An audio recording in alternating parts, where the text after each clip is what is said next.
Thanks for tuning in to today's podcast. Please remember that all of the information in this podcast episode is limited to general information only. That means the information is not specific to you, your needs, goals, or objectives, so you should seek the advice of a licensed and trusted financial professional before acting on the information. And before you acquire or apply for a financial product, please read the PDS or product disclosure statement, which should be available on the issuer's website. Lastly, please keep in mind that past performance is not indicative of future performance.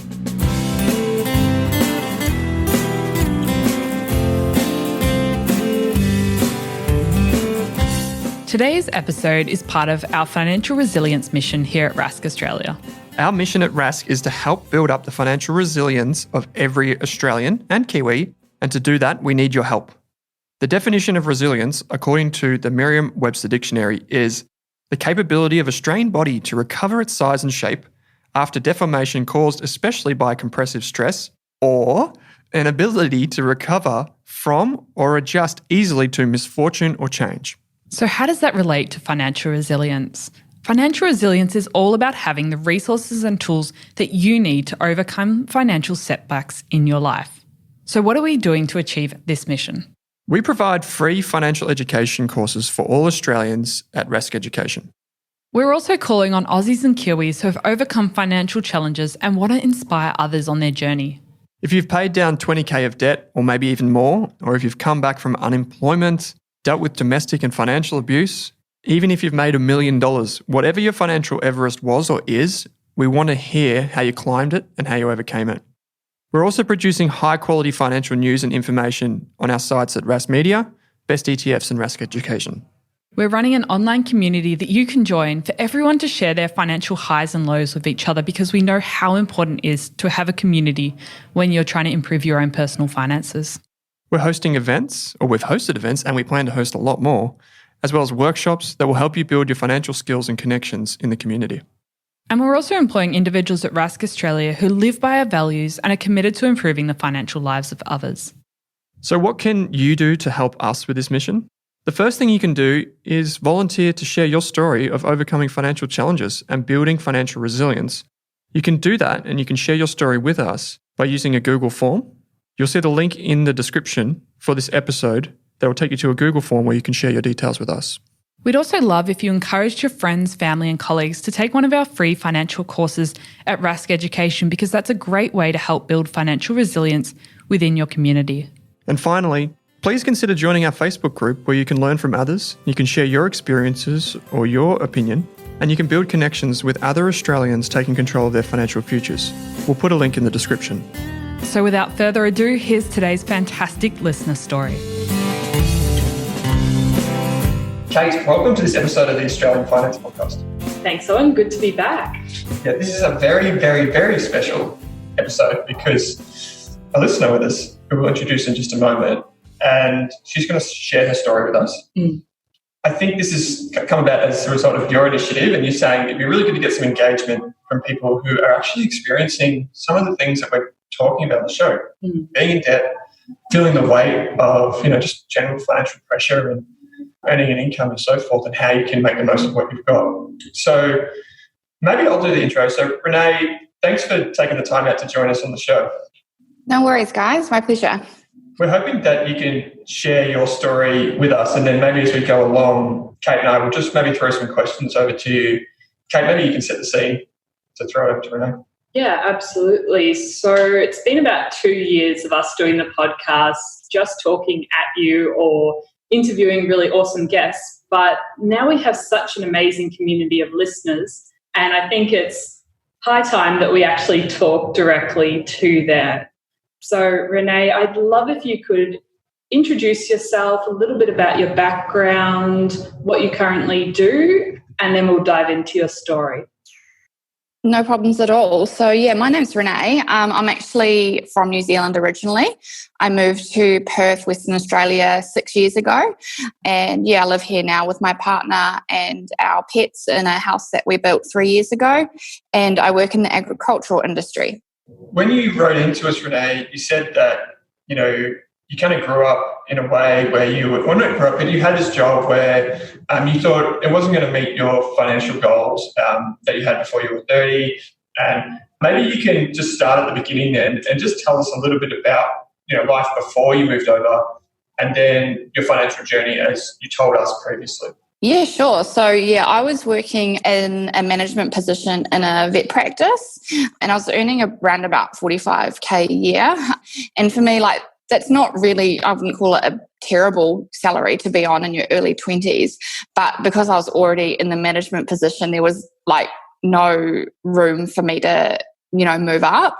And I had a goal to, buy a house, I should say. And it was just kind of dawned on me that the only way I was going to be able to do that was if I found a partner. And I was like, I don't want to, have to rely on just hoping that I, meet somebody to be able to achieve that goal. And I had a bit of debt as well. I'd always relied on loans and stuff to buy cars rather than saving for them. And my little sister was moving in Perth and I just thought, I just need to, it's the old, as the saying goes, if you don't change anything, nothing's going to change. If I just stayed where I was, I wasn't going to be able to achieve those goals within the time frame that I wanted to achieve them. So I just kind of bit the bullet and moved across. Was it hard for you to move? Yeah, it was. I'm from a pretty small town and I have a big family. I've got 7 brothers and sisters and a really big group of friends who I'm really close with. So that was definitely a tough decision. But you've just got to, sometimes you have to put yourself first, because obviously I thought a lot about my parents, but you just have to do what's right for yourself sometimes. And, I was really fortunate that my little sister actually helped me move over. I started umming and ahhing a little bit and she's like, I'm just going to buy your ticket for you. So that kind of pushed me, that gave me that little last push I needed to come over. And was it once you came to Australia that you decided you wanted to change your financial situation and get out of debt? Yeah, probably a couple of years in though. It definitely wasn't an instant thing. As soon as I moved, it took me about a month to find a job and I had a little bit of money left in the bank, but I just kind of spent it all going to music festivals and stuff over summer and as a way to celebrate getting a job. And I did start paying off some debt. I paid off my little sister and I'd borrowed money from her to move across and I started paying that off straight away. And I paid my student loan off I think within the first 18 months after moving across, because my wage did change significantly to what I was used to. So I did try and make sure I used some of that money to, put it to use to start achieving some of those goals. But I definitely wouldn't say it was an instant thing. Can you tell us, if you're happy, you don't have to say how much, debt or cash you came across to Australia with, but maybe just for a bit of context for listeners who are hearing your story, would you say when you came across to Australia, because that's a pretty big life event, right?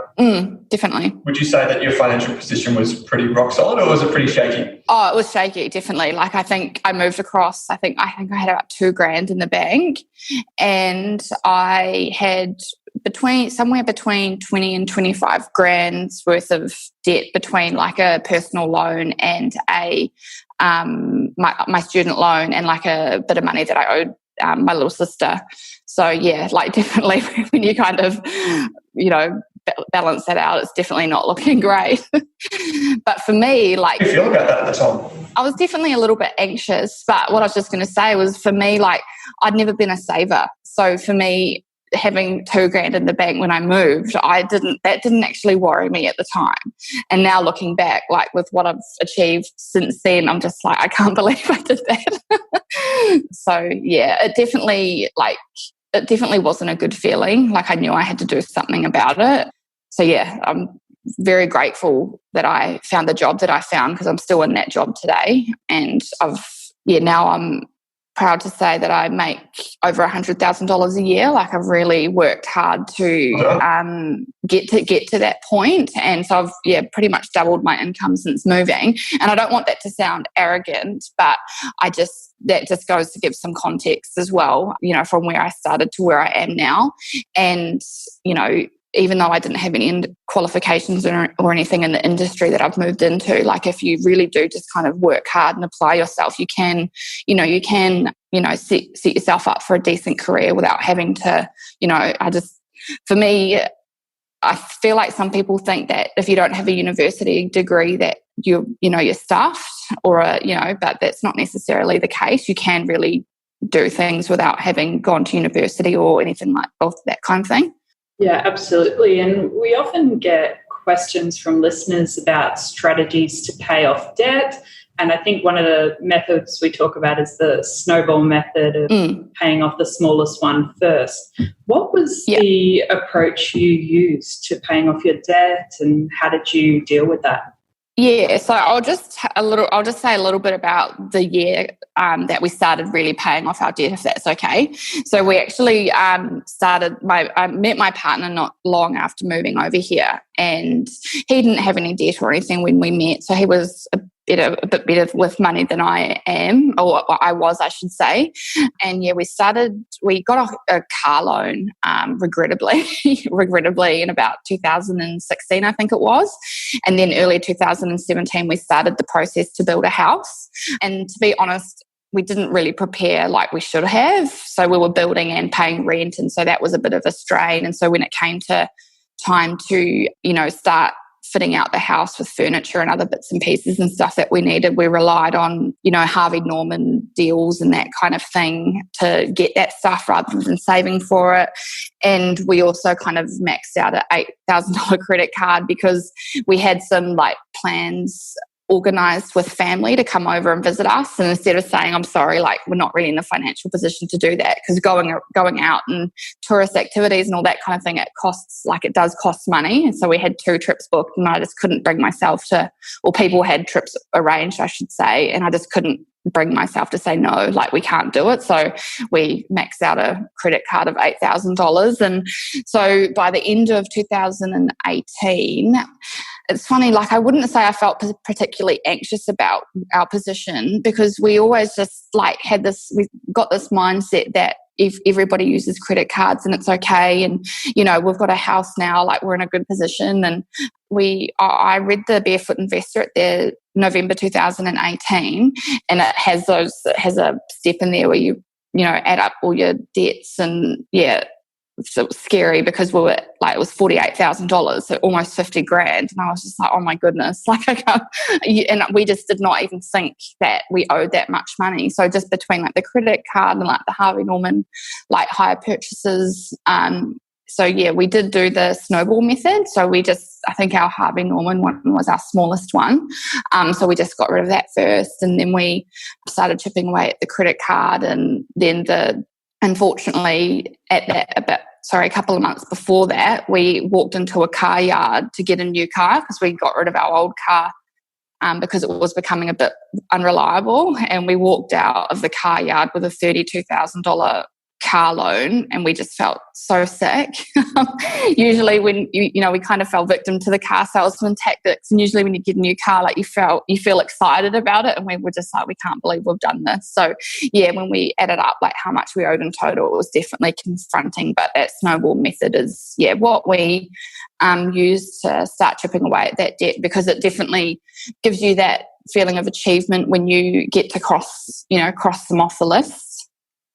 I think it was why did it take you to reading the book, the Barefoot book, to do something? Was it confidence in your knowledge, or? I think probably. And I think just head in the sand. Yeah. And just, a lot of it does go back to how you kind of, or I feel anyway, how you grew up. In my family, we didn't really talk about money a lot. And my partner Corey, his family is much the same. And, I did know that some of my family, my mum, for example, always use car loans and that kind of thing. You just kind of think it's normal, and you just, you hear about everybody having credit cards and stuff, and you just kind of think that that's what people do. But then when I just started thinking a bit more, the older you get, a bit more about our future and things that we wanted to achieve. And, we would like to pay our mortgage off earlier than the 30-year mortgage that we've got. And I just kind of realised that where we were heading, we weren't going to be able to achieve those goals. So, but yeah, reading the Barefoot Investor and starting to listen to podcasts and stuff was definitely a big eye-opener for me. And one thing that I had never thought about was like investing. I just thought that's what people with, huge salaries did because they had the money to do it. And yeah. And I think the Barefoot Investors are a starting point for so many Australians. And definitely. Yeah, and I was just wondering, on the paying off debt side of things, was there any sacrifices you and your partner had to make over those few years while you did it? Yeah, so we got it paid off by July this year. So it was around about just over 18 months that it took to get that paid off. And we did make some sacrifices because we had 2 cars at the time. So early 2019, we had a 4-wheel drive Ford Ranger that we owned outright. And we decided to sell that because my partner and I do actually work together. So we do have the luxury of travelling to and from work together. And while it is a pain sometimes, it was like this would definitely help us to achieve our goals. So we did that, and just definitely just knuckling down a bit on our discretionary spending and keeping track of what we were spending. But the other side of the coin with that, I think, is you definitely can't just sacrifice everything. For us, we still went on a holiday to Melbourne middle of last year, and I went to New Zealand for Christmas and New Year because I feel like in hindsight with what's happened with travel and restrictions and everything, I'm so glad that I did that, because I just think you do work hard and you do still have to enjoy life. There definitely has to be a balance. Like, yes, you can work, all week and put everything you can towards paying off your debt, but you've still got to do things that make you enjoy life. And, because at the end of the day, that's what, we're all doing it for, really. Did you have to make any sacrifices, or did you have to change the way, or did your relationships change with people, on a personal level, family, friends? Did what you were trying to achieve, to pay down the debt, did that take its toll on any relationships, or how did you manage that? Not so much on relationships, I don't think, because for us, spending time with people is something that we do value. So, that it was more our discretionary spending, like, just buying things that we didn't need and spending too much money on takeaways and stuff. That's the kind of thing that we wanted to reduce, because if friends invited us out for a meal or whatever, we would try our best to say yes. Sometimes things would pop up when we did have to say no. But to be honest, I don't think our relationships were affected too much because we were honest about it. We weren't just trying to make it look like we were avoiding people or avoiding the situation, but we were honest and just said, look, like, we don't have the money to do this and that this week. And I think that's important, and it does kind of open up the conversation as well about, your goals and finances and that kind of thing, because it does, I don't know why, but sometimes it does feel like a taboo to talk about your financial situation with people, but we really try just to be honest and let people know what we're trying to achieve. And yeah. Did any of your friends or did anyone say anything maybe that you thought was unfair or almost mocked you or made fun of you in trying to save money? Maybe this is more of a male thing, but sometimes men are put off by that, that feedback that they get.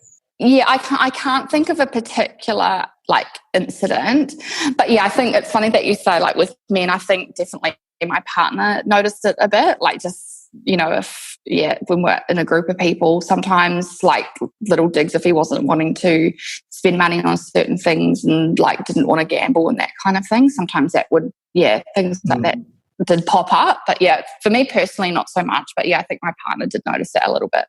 So it's good to hear that you found some sort of balance while paying off this debt. And I remember reading that you've actually made your first investment as well, which is really exciting. Yeah, we have. So we just started a little bit of ETF investing, and listening to your guys' podcast, I just feel like I've learned so much. Even when I first read the Barefoot Investor and stuff, I was just like, that all sounds amazing, but I just wouldn't even know where to start. I just don't know enough, and I've just been educating myself, and it's exciting. I feel like we've actually got a plan for our future now. So we've started a little bit of ETF investing, and we are also putting some money aside for an investment property because it is something that both of us have wanted to do. So we're trying to do both. If that makes sense. Do you just, you don't have to get the numbers, but do you just split your money? Some money goes to investing in like the stock market or ETFs, and some goes to the property fund that you're building up. That's right. Yeah, that's right. Yeah. So when we get paid, our money kind of goes into 4 accounts. So like a spending account and expenses, so things that we need, house bills and food and that kind of thing. And then we have so then we've got actually 5 accounts, because then we've got a kind of a short-term savings account, which is just things like holidays and, home improvements and stuff, because it just is never ending. And then, an account for stock market investing, and an account for, which just sits as an offset of our mortgage at the moment, but an account for the investment property. Do you guys talk about that regularly? Do you schedule time to talk, or is it just kind of like, what are we doing, or what are we investing in, or it's a bit more free form? Yeah, we do talk about it. Like my partner, I think sometimes we do need to talk about it more, because my partner's just kind of happy for me just to like do it all. He's very, but he is learning more. Like he listens to some of the podcasts with me in the car, and because we travel to and from work together, that's when we've kind of had these conversations, is in the car. So we'll talk about what we're investing in, and just like we get paid fortnightly. So just, what we're wanting to, if there's anything coming up that we need to, not save for, but, just to be aware that we've got coming up, so that we can make sure we don't, overspend in other areas and that kind of thing. So we definitely try and keep have an open conversation about everything. And I feel like I'm pretty lucky, because we are on the same page with what we want to achieve. Like I think it did take a little while, probably 6 months, for him to kind of get fully on board, but we got there in the end. Great. That's really amazing to hear that you're having those open conversations. Did that start after reading The Barefoot Investor and having those date nights? Yeah, so we've always kind of, I guess you could say, shared money. So for us, I know that not everybody would agree with this, but that's what, for us, that's really important, is that everything, like what we both earn, is just both of our money.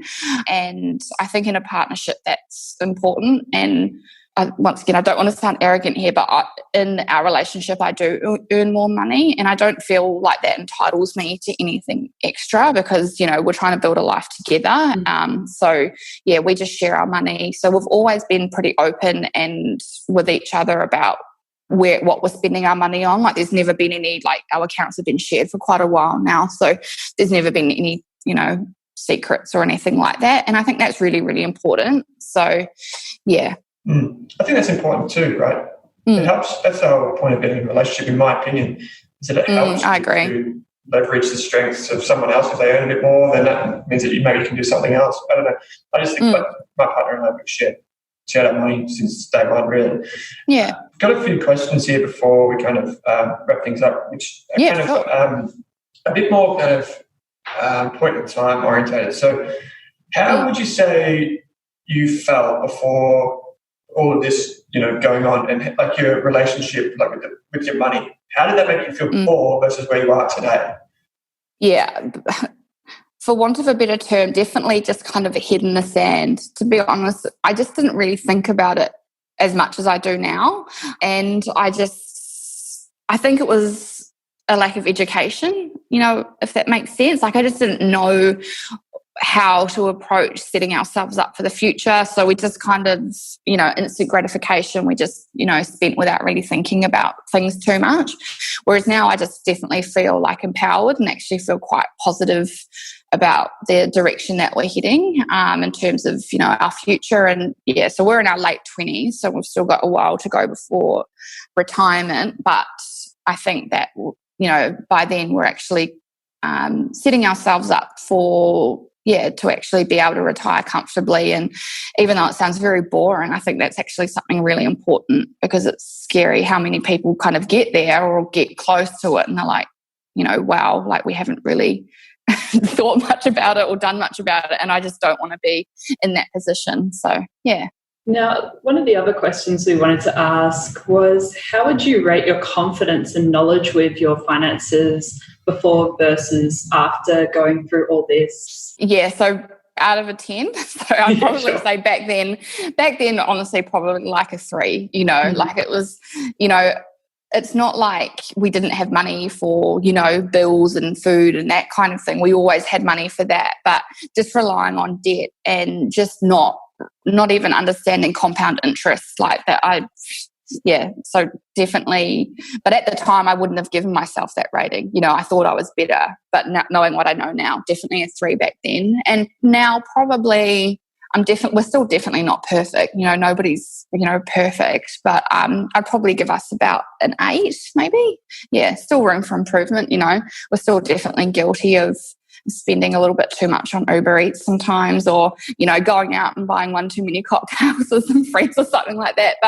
And I think that's important too, is that you don't beat yourself up too much about it, because these things happen and you've still got to, enjoy life and, just don't be too hard on yourself if you do have, slip ups when you're trying to pay off your debt. That's a really good lesson for everyone. We try and, when we talk about it here on the show, we try and talk about people having kind of like fail safes. If things don't go right, it's okay, because you do have something to catch you. But how about then if you could, there are tens of thousands of people that listen to this, Renee. It's a very brave thing you're doing. Oh, God. Talking about it. I didn't think it was that many. But you never know. Maybe I won't say someone, maybe someone else gets inspiration from this and thinks, this is great. Yeah. I loved her story. It really, it resonates with me. What's the one thing that you would say to someone who is like, kind of does have their head in the sand right now? What would you say to them? What's any advice you'd have for them? Yeah, I would definitely say